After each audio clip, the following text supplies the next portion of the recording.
कई पुत्र उत्पन्न हुए। धृतराष्ट्र के पुत्रों का जन्म और नाम। वैशंपायन जी ने कहा, एक बार महर्षि व्यास हस्तिनापुर में गांधारी के पास आए। गांधारी ने सेवा शुश्रूषा करके उन्हें बहुत संतुष्ट किया। तब उन्होंने उससे वर मांगने को कहा। गांधारी ने अपने पति के समान ही बलवान 100 पुत्र होने का वर मांगा। इससे समय पर उससे गर्भ रहा और वह 2 वर्ष तक पेट में ही रुका रहा। इस बीच में कुंती के गर्भ से युधिष्ठिर का जन्म हो चुका था। स्त्री स्वभाववश गांधारी घबरा गई और अपने पति धृतराष्ट्र से छिपाकर इसने गर्भ गिरा दिया। इसके पेट से लोहे के गोले के समान एक मांसपिंड निकला। 2 वर्ष पेट में रहने के बाद भी उसका यह कड़ापन देखकर गांधारी ने उसे फेंक देने का विचार किया। भगवान व्यास अपनी योग दृष्टि से यह सब जानकर झटपट उसके पास पहुंचे और बोले, अरे सुबल की बेटी, तू यह क्या करने जा रही है? गांधारी ने महर्षि व्यास से सारी बात सच सच कह दी। उसने कहा, भगवान, आपके आशीर्वाद से गर्भ तो रहा, परंतु संतान कुंती के ही पहले हुई। 2 वर्ष तक पेट में रहने के बाद भी 100 पुत्रों के बदले यह मांसपिंड पैदा हुआ है। यह क्या बात है? व्यास जी ने कहा, गांधारी, मेरा वर सत्य होगा। मेरी बात कभी भी झूठ नहीं हो सकती, क्योंकि मैंने कभी हंसी में भी झूठ नहीं कहा। अब तुम चटपट 100 कुंड बनवाकर उन्हें घी से भर दो और सुरक्षित स्थानों पर उनकी रक्षा का विशेष प्रबंध कर दो तथा इस मांस पिंड पर ठंडा जल छिड़को। जल छिड़कने पर उस पिंड के 100 टुकड़े हो गए। प्रत्येक टुकड़ा अंगूठे के पोरुए के बराबर था। उनमें एक टुकड़ा 100 से अधिक था।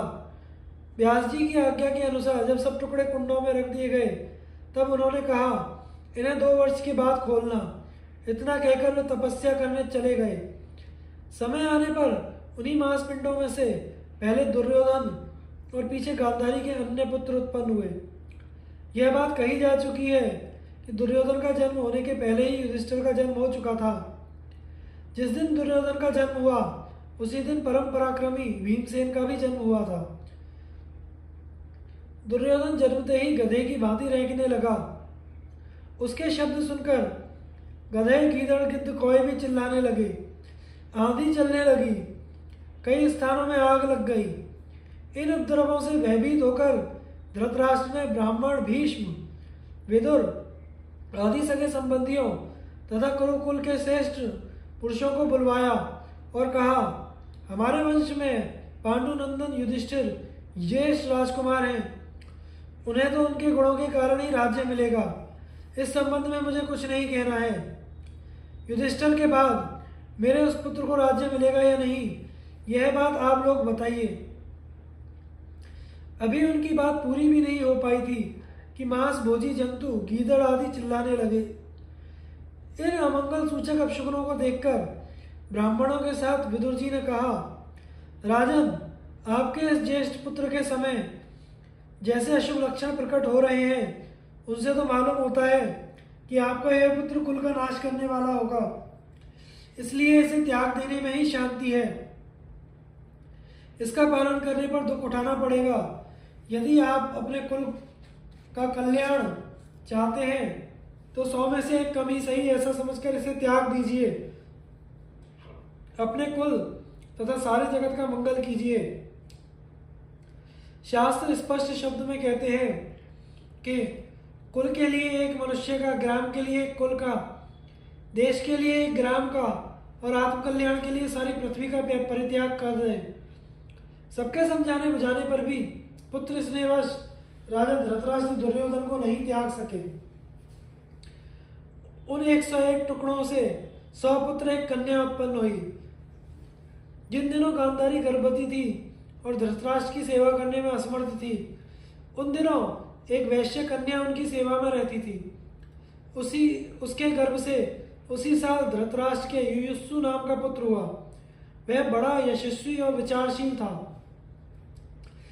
जन्मजे धृतराष्ट्र के पुत्रों के नाम क्रमशः ये थे, दुर्योधन सबसे बड़ा और उससे छोटा युयुत्सु, तदंतर दुशासन, दुस्सह, दुश्शल, जलसंध, सम, सह, विंद, अनुविंद, दुर्धर्ष, सुबाहु, दुष्प्रदर्शन, दुर्मर्षण, दुर्मुख, दुष्कर्ण, कर्ण, विवंशिति, विकर्ण, शल, सल्व, सुलोचन, चित्र, उपचित्र, चित्राक्ष, चारुमित्र, शरासेन, दुर्मद, दुर्विगाह, विविस्सु, विक्टानन, ऊर्णनाभ, सुनाभ, नंद, उपनंद, चित्रबाण, चित्रवर्मा, सुवर्मा, दुर्विमोचन, आयोबाहु, महाबाहु, चित्रांग, चित्रकुंडल, भीमवेग,